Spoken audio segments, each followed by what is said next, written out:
Mi nombre es Juan Francisco Palma Mendoza, soy ingeniero agrónomo de la Universidad de Chile, con un magíster en manejo de suelo y agua y en nutrición y fertirriego, y soy gerente de mercado de desarrollo globales y me desempeño actualmente en la casa matriz de SQM. Hasta ahora, todos estos parámetros hemos nosotros analizado el por qué tenemos que tener clara distintos parámetros para obtener su clasificación. Pero hasta ahora no hemos hablado nada de clasificación. A continuación vamos a entrar en terreno sobre este tema. Y lo primero que tengo que yo señalarle es que para mi entender y mi experiencia, no ha habido ningún libro más completo que el que se generó el año 54 en Riverside y que habla del diagnóstico y mejora de manejo de suelos alcalinos y salinos, y que tiene que ver, que fue desarrollado en el staff de laboratorio de la Universidad de California, y que tiene que ver con lo que nosotros conocemos como Richard 1954, y que tiene que ver con la colaboración de los profesionales Allinson, Bernstein y Bauer, donde lo que primero ellos definen el concepto de RAS. ¿Qué es RAS? RAS es la relación de absorción de sodio, y en base a eso vamos a ver a continuación, podemos definir el porcentaje de sodio intercambio. RAS se refiere a la división entre la cantidad de sodio expresado en miligramos por litro dividido por la raíz cuadrada de calcio más magnesio partido por 2. Y es todo esto expresado en miligramos por litro. Como les decía, este es el método de laboratorio de salinidad de Estados Unidos, según Richard del año 54, o lo que se conoce como Handbook 60. ¿Okay? Y me indica el peligro de sodio, de sodicidad que va a tener esa agua. RAS es lo más importante poder caracterizar. A continuación ustedes están viendo, por ejemplo, cómo el RAS, una vez obtenido, se reemplaza en la fórmula y se puede obtener el porcentaje de sodio intercambio. Si uno analiza tanto el sodio como calcio y magnesio, son fracciones 100% solubles que están presentes en el agua de riego. Por lo tanto, son totalmente factibles y eficientes de que estén presentes. ¿Okay? Entonces, nosotros, y lo dice Handbook 60 o Richard 1954, que nosotros tenemos distintos límites. Hablamos de un agua de un RAS igual a 9, que es un peligro de sodio que varía de sodicidad de 1 a S3, según obviamente la conductividad. Si ustedes se fijan en el siguiente diagrama o imagen, podemos ver que en el eje X está la conductividad expresada en micromol por centímetro. Micromol por centímetro, o salinidad, conductividad eléctrica. Y en el eje Y está el RAS. Entonces podemos ver que si el agua del RAS es igual a 9, tenemos este peligro de sodicidad que varía de C1 a C3 según la conductividad. Si nosotros ahora tenemos el RAS igual a 16, hay un peligro de sodio que varía de C2 a C4. Hay otros autores que Rhoades, por ejemplo, en el 82 planteaba que habían unos valores umbrales de relación de absorción de sodio y la concentración total sobre el peligro de permeabilidad del suelo. Y tenemos, por ejemplo, que las conductividades menores de 0,5 de conductividad eléctrica, 0,5 decibelios por metro o milimoles por centímetro, es un área de probable peligro de permeabilidad. ¿Por qué? Porque al tener esta agua tan baja cantidad de sales presentes, lo primero que ocurre ahí es que esa agua no está cargada químicamente. Por lo tanto, le cuesta un mundo, digamos, infiltrar. Y sobre 0,5 tenemos un área de peligro de permeabilidad poco probable. ¿Okay? Y esto tiene relación nuevamente con el sodio, RAS eje Y, y conductividad eléctrica eje X. Las clases de agua según peligro de sodio propuestas por Richard entonces son aguas con bajo peligro de sodio, S1, aguas con peligro de sodio grado medio, S2, sodio alto, C3, y sodio muy alto, C4. Y por otro lado, la agua salinidad baja, C1, salinidad media, C2, salinidad alta, C3 y salinidad muy alto, C4. ven en esta tabla la clasificación de las aguas según esta norma Riverside y donde podemos ver ya el detalle. Por ejemplo, una C1S2. El C1 es un agua de baja salinidad, apta para el riego con todos los casos y puede salir problemas solamente en suelos de muy baja permeabilidad. Y el S2, por ejemplo, si fuera la segunda clasificación, C1S2, correspondería a un agua con contenido medio de sodio y por lo tanto con cierto peligro de acumulación de sodio en el suelo. Finalmente, existe una clasificación de Riverside que, para evaluar calidad del agua de riego, que el autor Bruno Raceto, profesor de la Facultad de Agronomía de la Universidad de Chile y profesor, digamos, del que habla, él trató de agrupar, logrando en la siguiente tabla lo siguiente. Hay un peligro de solidificación bajo, medio, alto y muy alto, con una relación de absorción de 0 a 10, 10 a 18, 18 a 26 y 26 a 32 respectivamente, donde va a considerar el peligro de salinización bajo, medio, alto y muy alto, con una conductividad eléctrica que va a ser entre 0 a 10, 0 a 25, 0 a 25 a 0 a 75, 0 a 75 a 2,25 y mayor de 2,25 decimes por metro a una temperatura ambiente de 25 grados Celsius. Van a ver a continuación la siguiente gráfica aérea, una imagen obviamente, donde en primer lugar podemos ver al lado izquierdo está el mapa de Perú y específicamente estamos en el extremo norte, en la costa peruana, vale decir en la zona donde está la ciudad de Piura. Estamos hablando de 1100 kilómetros al norte de Lima, donde podemos ver que hay producción agrícola. Piura ha sido una de las, digamos, áreas más importantes desarrolladas últimamente en el Perú, junto con algunos proyectos de irrigación que han llevado y han canalizado aguas a través de los ríos y han podido traer aguas desde la sierra con inversiones importantes, tanto del Estado como privadas, y han podido generar un encauce de esa agua hacia la zona, que en este caso de demanda, que sería la zona desértica. Obviamente lo que se está produciendo en el desierto y se está aprovechando son las características, digamos, que tiene la luminosidad y la temperatura, lo cual hace que en definitiva, si yo tengo agua disponible para poder realizar un cultivo de una determinada especie, lo que voy a lograr son características, digamos, agronómicas tremendamente importantes.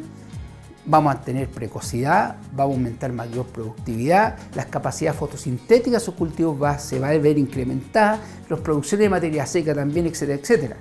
De manera que vamos a ver a continuación entonces un ejemplo real para poder de alguna manera aterrizar todos los parámetros que anteriormente se habían explicado y que ahora empiezan a tener mayor relevancia en forma agronómica.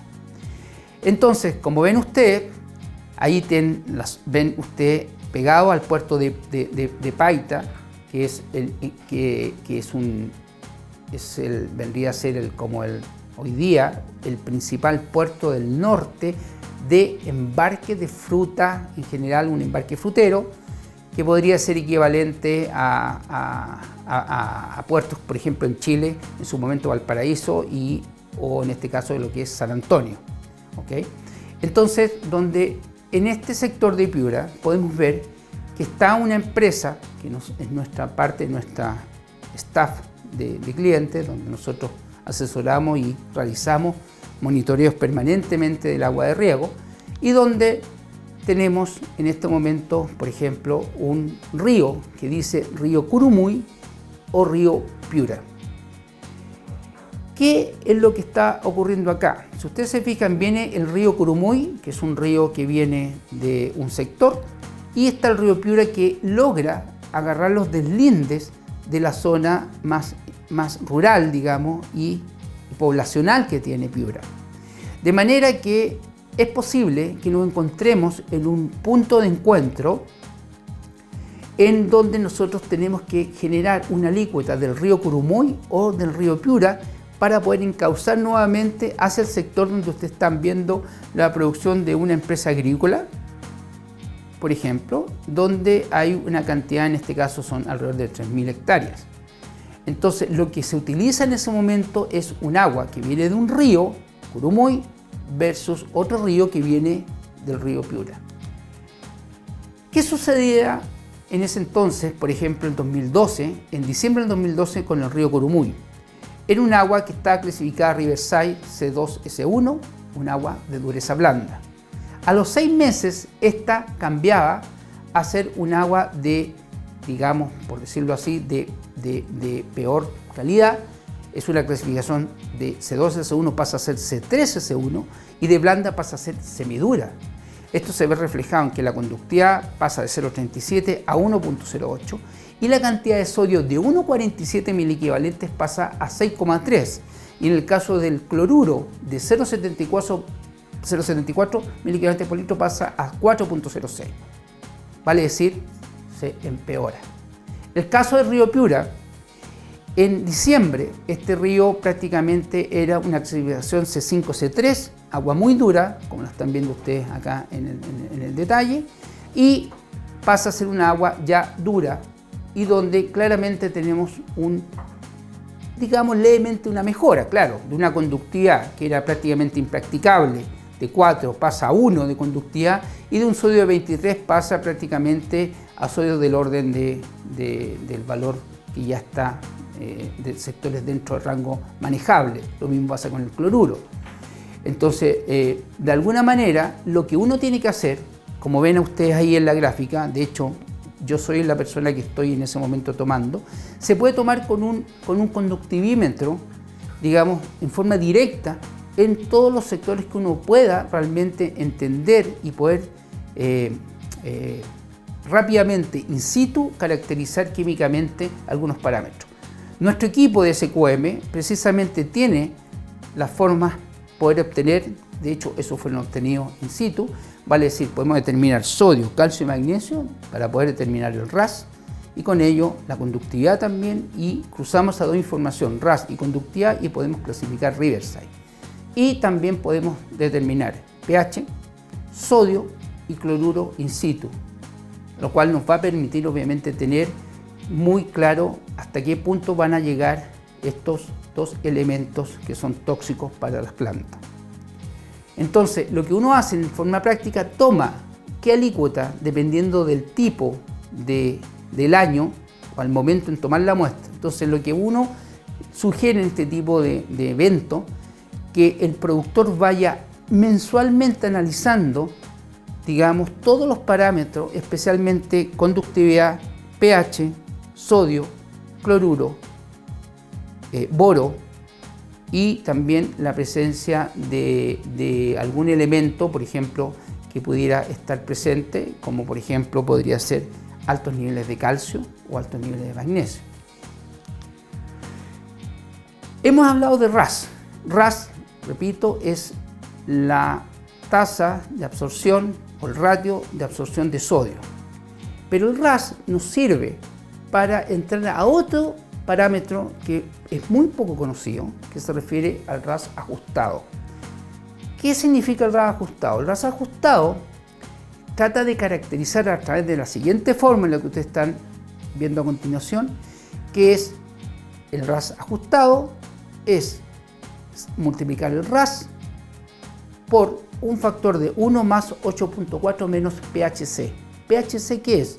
Es la suma de calcio, magnesio y sodio que corresponde a un valor en una tabla, junto con el calcio y magnesio en una tabla, más la suma de carbonato y bicarbonato, y se ve en una tabla. ¿Por qué es importante esto? Porque resulta que tiene que ver con el efecto de la permeabilidad. Si nosotros tenemos un RAS ajustado menor de 6, no existe ningún problema de tener problema de permeabilidad. Vale decir, cuando yo estoy regando, esa agua, al tomar contacto con el suelo, no se produce ningún tipo de problemas de permeabilidad o problemas de infiltración. En cambio, si yo tengo mayor a 6 a 9, por ejemplo, este RAS ajustado, voy a empezar a tener problemas de simplemente infiltración, que lo vamos a ver a continuación, o problemas severos sobre 9. Aquí ven el ejemplo, si es mayor que 6, hay una baja permeabilidad que nosotros podemos ver incluso a través ya inmediatamente, en torno a la línea de los goteros, podemos ver como en este caso parronal, en esa zona, podemos ver por ejemplo una acumulación de agua entre la hilera, con un amarillamiento del follaje debido precisamente a un exceso de humedad en el perfil del suelo. Hay una alta heterogeneidad, no hay una uniformidad en la maduración ni tampoco en el crecimiento de estos nuevos brotes. Vemos incluso amarillamiento en las puntas, en los puntales, vemos mucha clorosis, mucho compromiso del margen, por lo tanto la capacidad fotosintética de la hoja se ve alterada, vemos oxidaciones de hierro, vemos presencia de una gran cantidad de humedad. En la siguiente gráfica o tabla ustedes pueden ver que esto corresponde a un material de un cross-kit que hemos parte del material. Los invito a que ustedes puedan revisarlo en nuestra página web, todo este material que fue publicado hace varios años en diferentes cultivos. Este específicamente es para la agua de mesa, donde se trató de resumir a modo de esta tabla los problemas de salinidad, permeabilidad, toxicidad y otros defectos, ya sea sin riesgo, con riesgo decreciente o con riesgo grave, digamos, de poder estar presente en una calidad de agua. Las concentraciones del agua va a depender entonces de la variación en el tiempo de la salinidad, y si bien es cierto la acreción Riverside tiene que ver con el RAS, como lo ven ahí ustedes en la tabla, o el diagrama típico de Handbook 60, Richard 1954, de conductividad con el RAS, nos va a permitir clasificar el agua. También no olvidar que tenemos que clasificar pH, carbonato sódico residual, dureza, coeficiente alcalimétrico, SAR ajustado, boro y aportes de nitrato y magnesio. Espero que con esta presentación hayamos tratado de abordar muchas de sus interrogantes y tener bien claro que la calidad del agua es fundamental determinarla, entender su clasificación y entender dónde están los factores limitantes en el uso de esa agua de riego. ¿Por qué? Porque eso va a tener un impacto en el rendimiento potencial del cultivo.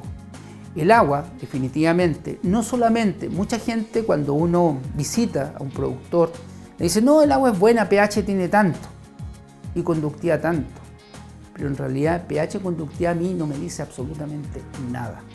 Solamente tiene que ser integrado esos valores con presencia de sodio, presencia de cloruro, presencia de sulfato incluso también, y presencia de boro. De manera que en la medida que yo vaya, por decir así, despajando, digamos, desmembrando este análisis de agua, nos va a permitir a nosotros tomar algunas precauciones, como ya sea si yo necesito hacer algunos riegos en exceso para poder desplazar sales, o simplemente yo muchas veces voy a necesitar usar algunos desalinizadores en conjunto con el agua de riego para poder aumentar o mejorar la infiltración, o aumentar o mejorar la movilidad de estos elementos que podrían estar, por ejemplo, afectando negativamente, en este caso, al comportamiento desde el punto de vista en la estructura del suelo, que sería en este caso el sodio.